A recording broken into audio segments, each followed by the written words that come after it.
everyone. Welcome to Goes to 11's Women's Fishing Network. My name is Christine and I'm your Wednesday host. So, the local water conditions are still not great. A lot of the waters are still too warm and there is a lack of water in a lot of the rivers and lakes. So instead of battling with conditions that are out of my control to try and catch some fish for you lovely folks to enjoy, I have decided to cook some of the salmon that I caught when I was out fishing with some very good friends of mine. I rarely keep what I catch, but every once in a while when conditions are right and retention is open, I will keep the odd salmon here and there for my family to enjoy. So this beautiful Chinook right here was a gorgeous fish, and I googled best Chinook recipe ever and decided that I would cook whatever came up, no matter what it was. And the first recipe that came up was a horseradish encrusted Chinook. There's only a few ingredients. Very interested to see how it's going to taste.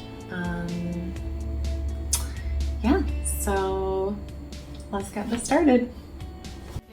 What you see here is a half a teaspoon of lemon zest, 2 tablespoons of garlic, 2 tablespoons of horseradish, 2 tablespoons of whole grain mustard, 1 cup of parsley, and 1 cup of panko crumbs. I'm going to mix these all together with about a tablespoon of olive oil, just to make it into a nice little topping for the salmon.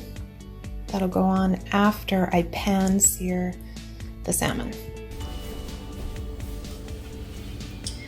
Okay, so I'm mixing all the ingredients together, and it's very interesting. I am so interested to see how this is going to come out.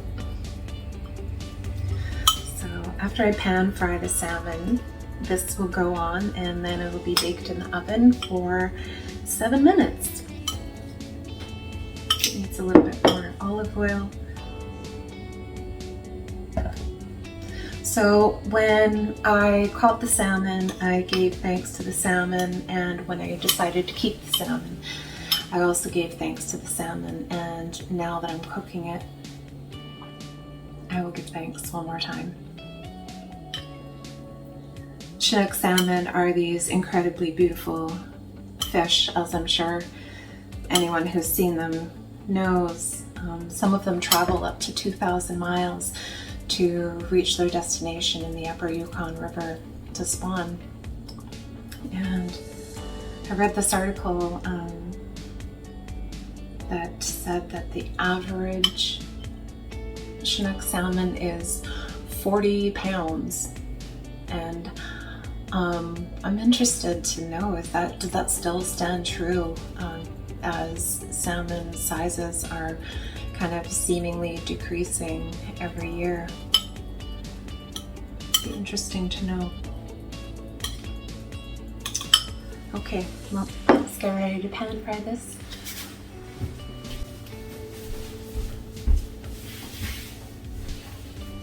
Just waiting for the skillet to heat up.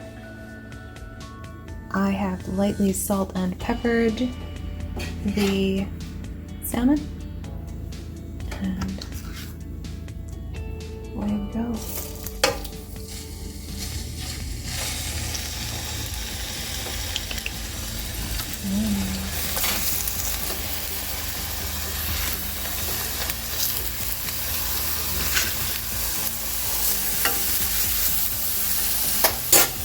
I wish I had an iron skillet to put it in, but I don't. So these will be pan fried for 2 minutes.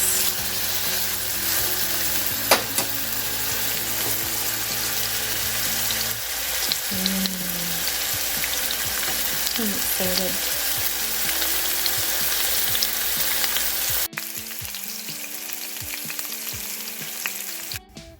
Okay, so here is the pan-seared salmon, and I will put on the topping.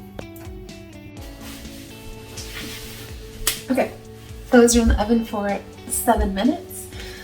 So, what should we do? Chat about Chinook salmon.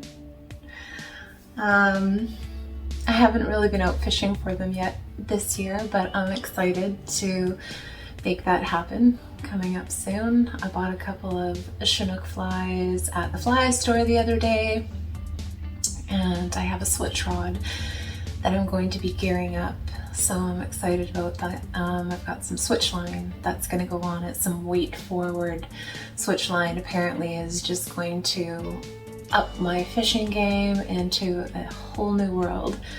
I'm super excited. I need to look up some spay casting videos, but that's an adventure that I'm super excited about it. I can't wait. I can't wait. So just waiting for the river conditions to change, and that'll be good. That'll be good to go. I know you're not supposed to open the oven when things are cooking, but this smells amazing. Listen to it. My son came out and he said the smell is just too much to bear. I'm excited. Waiting. waiting. It smells so good. I'm trying to talk my son into taste testing it on camera for me. I don't think he will. So I might have to drive this around to all of the people I know and get them to taste test it for me on camera so it can be part of the video.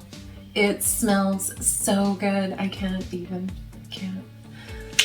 So, interesting Chinook facts while we're waiting. Let's see. It takes about 2 to 7 years for Chinooks to reach adulthood. But after they spawn, they die.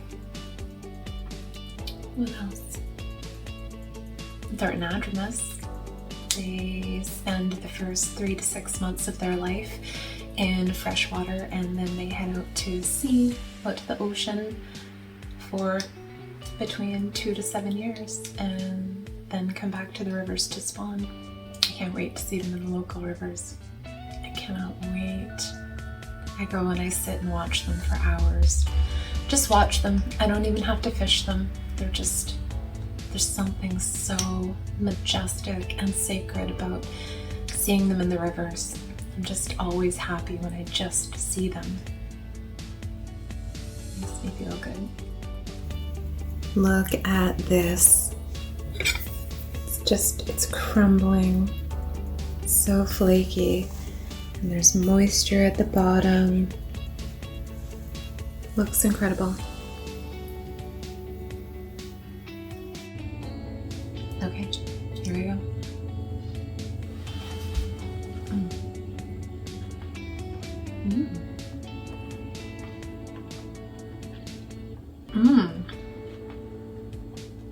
Oh. That is very nice. That is very nice. I let my son try it and he said it was really good. Is it the best Chinook recipe ever, as the internet says it is? I'm not sure. I think the next time I made it, I would leave out the panko crumbs. Kind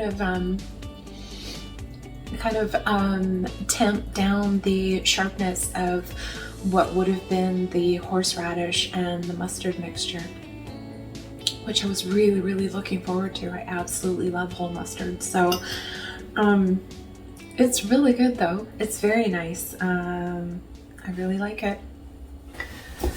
So thanks for spending time with me. I hope you enjoyed this episode, and if you would like the ingredients to the recipe, you could probably post them in the comments, or maybe Rick would be kind enough to post a link to it on the video itself.